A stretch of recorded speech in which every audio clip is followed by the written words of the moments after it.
50 Essays by George Orwell. Freedom of the Park, 1945. A few weeks ago, 5 people who were selling papers outside Hyde Park were arrested by the police for obstruction.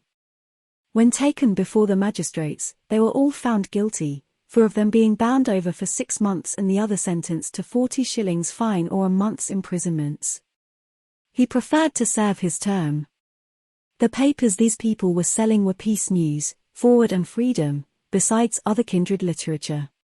Peace News is the organ of the Peace Pledge Union. Freedom, till recently called War Commentary, is that of the anarchists. As for Forward, its politics defy definition, but at any rate it is violently left. The magistrate, in passing sentence, stated that he was not influenced by the nature of the literature that was being sold. He was concerned merely with the fact of obstruction, and that this offence had technically been committed. This raises several important points. To begin with, how does the law stand on the subject? As far as I can discover, selling newspapers in the street is technically an obstruction, at any rate if you fail to move when the police tell you to. So it would be legally possible for any policeman who felt like it to arrest any newsboy for selling the evening news. Obviously this doesn't happen, so that the enforcement of the law depends on the discretion of the police. And what makes the police decide to arrest one man rather than another? However it may be with the magistrate, I find it hard to believe that in this case the police were not influenced by political considerations. It is a bit too much of a coincidence that they should have picked on people selling just those papers. If they had also arrested someone selling Truth, or The Tablet, or The Spectator, or even the Church Times, their impartiality would be easier to believe in. The British police are not like the Continental Gendarmerie or Gestapo, but I do not think, one maligns them in saying that, in the past, they have been unfriendly to left-wing activities.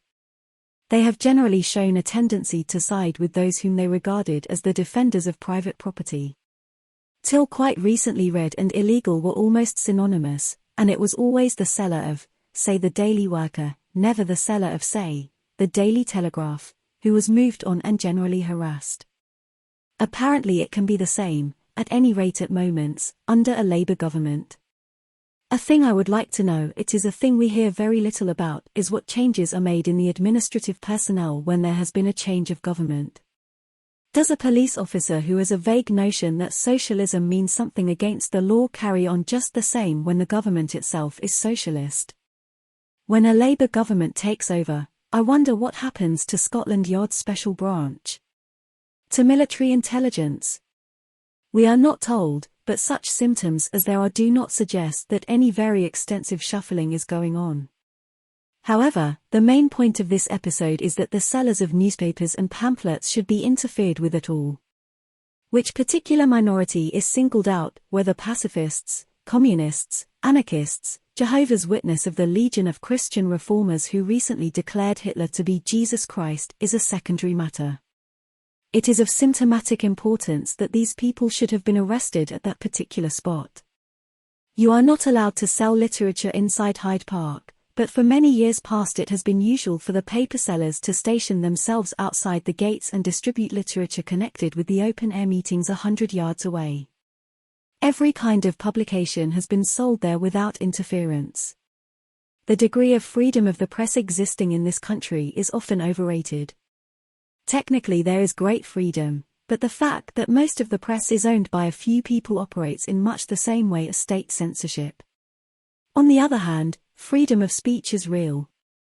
On a platform, or in certain recognized open-air spaces like Hyde Park, you can say almost anything, and, what is perhaps more significant, no one is frightened to utter his true opinions in pubs, on the tops of buses, and so forth.